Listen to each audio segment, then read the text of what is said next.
Thanks, John. Thanks, Nathan. Thanks, Brad. Well, we have a good crowd considering there are two competing events going on today. One is one of the most important events of the year for the materialists, and the other is one of the most important events of the year for the spiritualists. Of course, you know what I'm referring to in the first case, Super Bowl Sunday. And we usually have a smaller crowd than this, so this is actually quite substantial for Super Bowl Sunday. In terms of a special day for the spiritualists, it is the appearance day of Lord Nityananda. He's the figure on the far left here. He appeared along with Sri Chaitanya Mahaprabhu 500 years ago in India, and together they started the tidal wave of chanting the names of God and predicted that it would spread to every town and village of the world. If it reached Spanish Fort, Utah, actually what, 35 years ago? That resonates. That resonates. If it can go to Spanish Fort, it can go to anywhere and everywhere else. And in another incarnation, Nityananda is Lakshman, who stands just to Ram's right.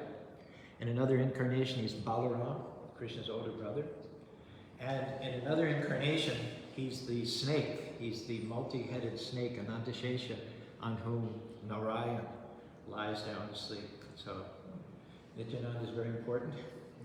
And because we have a generally first-time comer crowd here in Spanish Fort, we don't celebrate the higher stuff here. Just keep it very simple for all the first-time comers. So what I've done is those of our congregational members, like Joshua, Brent, and all have been coming a long time. I told them to go up to our Salt Lake City Center. They're having a big celebration up there at 6 o'clock for Lord Nityananda. So we're missing the Super Bowl fans and we're missing our regulars, but we have you guys. So we're more than consoled by your presence. Thanks so much for coming. Everything is based on the teachings of His Divine Grace, A.C. Bhaktivedanta Swami Prabhupada, who is the founder Acharya of the International Society for Krishna Consciousness. Om Agana Timranda Syagana Gana Salakya Chaksur Militam Yena Tashmai Sri Gurave Namaha Sri Chaitanya Manobhistam Stapitam Yarabhutale Sayam Rupa Karamaya Dadati Swa Paradikam. Today's topic is an eye for the good.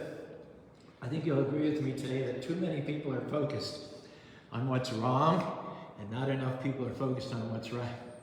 A lot of people have a habit of seeing the negative. They can go into a brand new, beautifully decorated house. Instead of seeing the thousands of things that are right, they'll point out the one small scratch on the floor. They're drawn to the negative. They don't see the rose, they see the thorn. Now, if you want to see something wrong in this day and age, which we call Kali Yuga, the winter season of the cosmos, you don't have to look very far and you don't have to look very long. In the Bhagavad Gita, Krishna tells Arjuna, in this material world, every endeavor is covered by fault, just as fire is covered by smoke. You'll never find a fire without smoke. Raise your hand if you ever saw it. Even the smokeless wood, it's not 100% smokeless, I'll tell you. I know that because I've done a lot of fire sacrifices. It's not smokeless. Maybe less smoke, but it's not smokeless. So just as you'll never find fire without smoke, you'll never find any endeavor in this material world which is not without faults. It's just inbuilt. It's just the nature of this material world.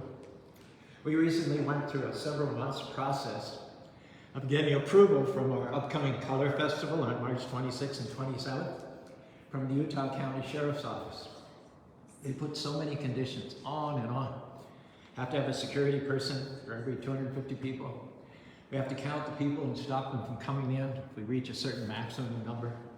Submit a plan for dealing with lawbreakers, a plan for dealing with troublemakers, another plan for evacuation, another plan in case there's a shooter, a parking plan. There's nothing wrong with any of that. It's always better to prepare for a worst case scenario. We've all experienced through the news that in this day and age, any terrible, previously unthinkable thing is possible. And yet, there was a point at which I got the feeling that the Sheriff's Department would be happy if something happened. Just to be able to say, I told you so. And it didn't even seem to be on their radar that this is a festival in which drugs and alcohol and even cigarettes are banned. The names of God are chanted all day long. It's on church property. There's cruelty-free food, vegan, vegetarian food. The attendees in the festival is famous all over the world for being friendly, accepting, and loving. Their problem is they were only looking at the downsides, not all the good things it brings to the community. They're only thinking of what bad thing could happen, all the things that could go wrong. And I realize that's their job, and we're happy to comply with all of their plans and maps and conditions, but I also realize there's truth to the old saying, if you think something bad's going to happen, it probably will. Prabhupada, our spiritual master, said this: the difference between a God-conscious person and a non-God-conscious person is like one is like the bee and the other is like the fly. The bee is always attracted by the honey and goes to where there's flowers. On the other hand, the fly is attracted to open source. So those who are devotees are attracted by the good qualities in other people, and they overlook or at least minimize their faults. Devotees, God-conscious people, are by definition friends to everyone, even the animals, and thus they live their life sublimely. So we have a choice, each and every one of us. We can develop an eye for the good, or we can develop a critical eye. Now this is especially important in relationships. You can train yourself to see people's strengths or their weaknesses. You can focus on what you like about your spouse and magnify that, or you can focus on what you don't like. The things that annoy you, and magnify those. And if you do that and you're not careful, you can easily slip into the habit of not seeing anything good. You stop seeing all the good your spouse does, sacrifices, support. You get to the point where you've forgotten the reason why you even got married in the first place. Let me tell you, if you have a negative attitude, it'll poison your relationships. You won't want to communicate. You won't want to do things together anymore. So our suggestion is make a switch, if that describes you. Start appreciating people's strengths and downplaying their weaknesses. We all have habits, except for me, that can get on people's nerves. The key is, what do you multiply? Sometimes we're critical, we nag, we make big deals out of small things. You know, you never take out the trash. You never spend time with me. You're always late. Now, it might interest you to know that in the traditional vivaha, marriage sanskara ceremony, during one section, both the bride and the groom vow in advance not to be critical of each other. They predetermine not to see the bad in the other, but to magnify and glorify the good. They make a vow to magnify the virtues and minimize the faults. During the marriage ceremony, it's good for the husband and wife to chant this prayer together. This is for the half man, half lion incarnation. We always chant it, in fact, at the end of our ceremony. But we can chant it a second time today if you're willing. Now, this mantra chanted during the wedding ceremony will not take away someone's faults. To be honest with you, nothing can do that. But it will take away the destructive habit of critical thinking and seeing. So, to those who chant this mantra, it's very helpful in developing an eye for the good. Some of you already know it. Chant it together. Namaste, Namaste,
it is a fact that people, like seeds, blossom, grow, and thrive in an atmosphere of praise.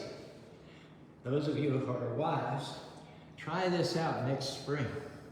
Instead of nagging hubby about how he never mows the lawn, how he never helps around the house, yada, yada, yada. Try this. Tell him how good he looks out there pushing the lawnmower without his shirt, muscles rippling in the sunlight. You do that, and I'll bet you he'll be out there mowing the lawn every single day. What's the problem with all of this? You know, we think the problem is with our spouse, with our boss, with our co-workers. No. Wrong. Problem's not with any of that. The problem is in us. It said, when looking for faults, use a mirror and not a microscope. I tell you, one lady, every day she looked out her kitchen window into the neighbor's yard and saw that the neighbor's clothes on her line apparently were dirty and dingy. She told her husband over and over again, that lady doesn't know how to wash clothes. I wonder if she even uses detergent. Can't believe she lets her family wear those dirty clothes. Day after day, she made these negative comments. A few weeks later, she looked out. Lo and behold, the clothes next door were bright, sparkling. She called out, honey, George, come look. The neighbor lady finally learned how to wash. I wonder what happened.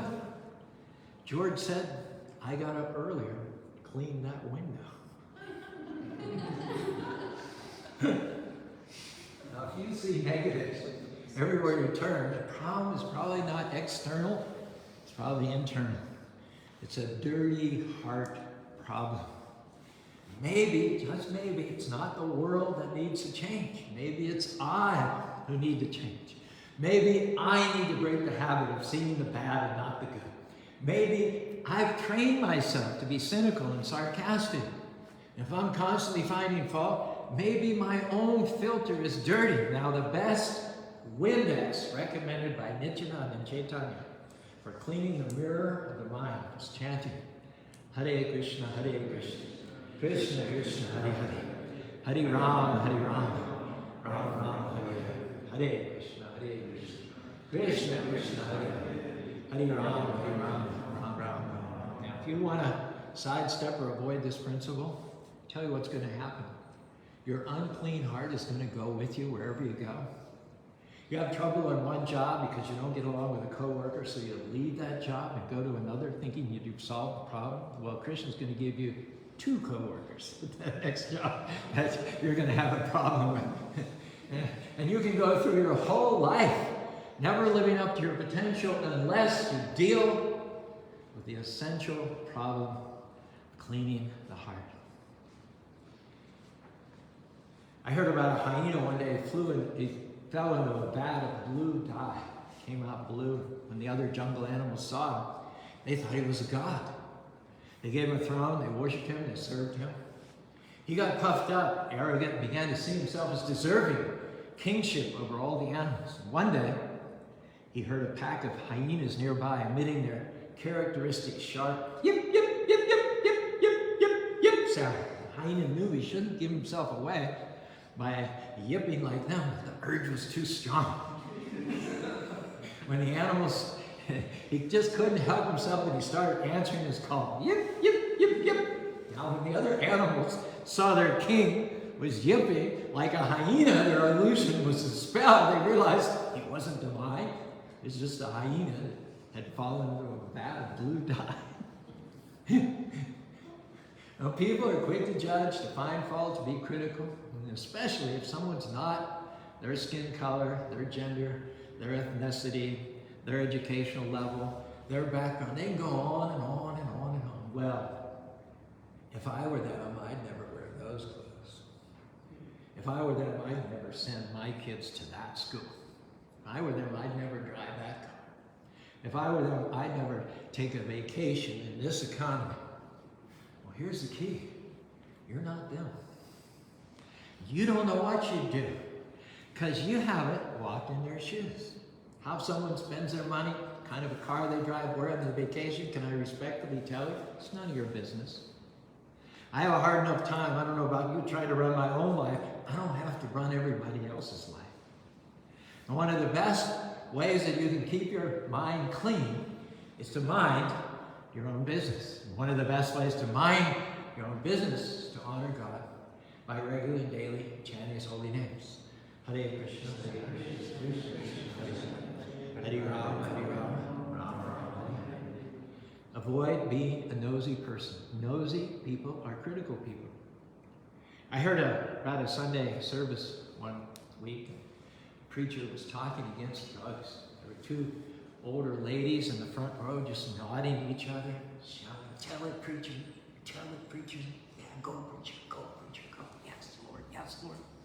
And the preacher started preaching against alcohol. "Yes, tell it like it is. The devil is in the drink." And then the preacher started to talk about gossiping, being nosy, spreading rumors, and all that was displeasing to the Lord. And the ladies got real quiet. They looked at each other. One leaned over and whispered in the other's ear, "Now he stopped preaching. Now he's just meddling." It's true, isn't it? We want all the juicy details. We want the latest scoop. Not so we can help the person.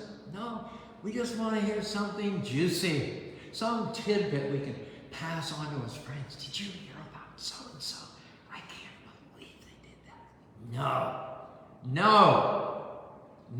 Our attitude should be, "I didn't hear, and I don't want to hear." It takes two to gossip. It takes two. So I'm not going to pour gasoline on those flames. When you come to me with the latest scoop, I'm going to pour water on that. It stops with me. My ears are not garbage cans. Thank you. Hare Krishna. If your friends are critics, gossips, fault findings, then you need to find some new friends, because you don't want that to rub off on you. It is said, whoever gossips to you will gossip about you. I don't know about you, but I'd rather be lonely than be poisoned. I'd rather be lonely than let so-called friends keep me from God's higher purpose for my life. Well, true, if I walk away, they'll talk about me. Let me tell you a secret. They're already talking about you. They'll talk to you about others behind their backs. They'll talk about you to others behind your back. Bottom line is, Krishna, God will not promote a critical spirit, someone who sows discord.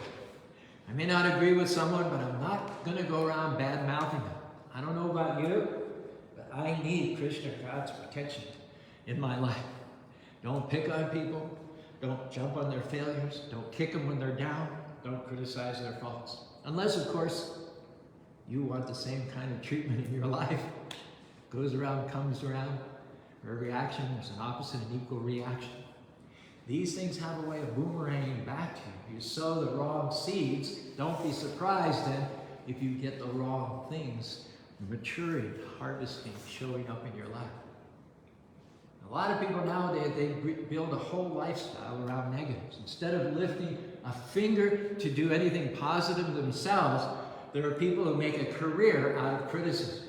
As for me, I don't claim to be perfect. Not every statement, not every deed, not every mood I have is perfect, but I do know that I'm working to the best of my ability to do what Krishna's called me to do. Now, if you look at the log in your own eye, rather than get preoccupied with the specks in everybody else's eyes, can I tell you, you're going to have a whole lot less time spending being critical and judgmental. That's what landed us in this material world in the first place. That's why we left, because somehow or other we managed to be critical of the kingdom of God. We found fault in Krishna's kingdom. Now, ask yourself this. If that's why we left, do you think that he's going to let us back in unless and until we change our fault-finding mentality? Now, it's important to note that though we were critical of Krishna on some level, he never stops wanting to rehabilitate us, to bring us back, to do good, to bless us. He doesn't take offense at our offenses. Krishna, God, excuses us, just as the Father excuses the peevishness of his small son. He can't wait for us to get right with him again, and so that he can then cause the blessings to flow. Now let's be the same as our Maker and resist the temptation to pay back our enemies in kind. Let's not fall into that trap. Devotees are well-wishers of all living beings, even the animals. Thank your enemies and critics. Why? Because the more they talk about you, the more you have the opportunity to take the high road by not paying them back. They're not stumbling blocks, but they're stepping stones. We're asking you today not to have a critical spirit. Even if people are critical of you, follow Krishna's lead and take the high road. This human form of life is to clean our hearts, keep them clean. Hare Krishna, Krishna Krishna, Hare Hare. Hare Ram, Ram Ram, Hare Hare. Our business is to see the best in everyone, to see the good in every situation. Learn to keep open to the good, closed to the bad. Magnify the strength of others. Don't dwell on their weaknesses. Be interested in others' good qualities and not their faults. Let's wipe away judgment, wipe away criticism, wipe away fault finding. Let's make up our mind that these will no longer cloud our vision. Let's go out of here today with clean hearts, believing the best, seeing the good, minding our own business. If we can learn to see with eyes of love, the course of our lives will change. We'll overcome strongholds that may have held us back for lifetimes. We'll enjoy our lives more. We'll flourish. We'll feel greater joy, greater happiness, greater peace in this life. Next life, we'll go back to home, back to Godhead. Hare Krishna, Hare Krishna, Krishna Krishna, Hare Hare, Hare Ram, Ram Ram, Hare Hare. Thanks very much for being a great audience. Enjoyed that. I hope you did too. Now we ask you to stand and come up front with us and participate in the chanting, arti ceremony, after which we'll have a few announcements and then go downstairs and eat, and you'll have the opportunity to ask questions at that time. Hare Krishna.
Yeah.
All glory to CC, Prabhupada. All glory to Prabhupada.